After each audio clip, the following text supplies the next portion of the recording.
फिर कुछ ही देर में रानो चिड़िया घास के पकौड़े बना लाती है। तब सभी घास के पकौड़े बड़े चाव से खाते हैं। तभी खाने के बाद कबूतर कहता है, वाह रानो बहन, सच में तुम्हारे ये घास के पकौड़े तो बहुत टेस्टी हैं। मजा आ गया इन्हें खाकर तो। कबूतर अंकल, मम्मा के हाथों के बने घास के पकोड़े होते बहुत टेस्टी हैं, इसीलिए तो हमें बहुत पसंद आते हैं।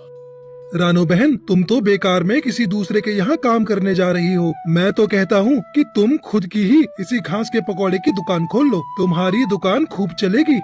नहीं नहीं कबूतर भाई, मुझे काम मिल गया है ना, तो मैं उसी में खुश हूँ। मैंने तो कभी इसके बारे में सोचा ही नहीं था। फिर उसके बाद रानो चिड़िया अपने काम पर आ जाती है और रानो चिड़िया बहुत ही मेहनती थी, इसलिए वो अपना काम अच्छे से करती थी और वहाँ उसके कई दोस्त भी बन गए। ऐसे ही समय बीतता गया और रानो चिड़िया को 1 महीना हो जाता है। तब उसे उसके काम के पैसे मिलते हैं। तभी दुकान का मालिक कालू कौवा रानो चिड़िया से कहता है, ये लो रानो तुम अपने काम के पैसे, और हाँ, यह कुछ पैसे एक्स्ट्रा भी ले लो। ये तुम्हारी बेटियों के खर्च के लिए, क्योंकि मुझे बबली बहन से पता चला है कि तुम किसी मुसीबत से गुजर रही हो। लेकिन मालिक जी, इस सब की क्या जरूरत है? रानो, तुम इन पैसों से अपने बच्चों के लिए खिलौने ले जाना। वैसे भी तुम्हें पहले महीने की तनख्वाह मिली है ना, तो तुम्हारे बच्चे भी खुश हो जाएंगे।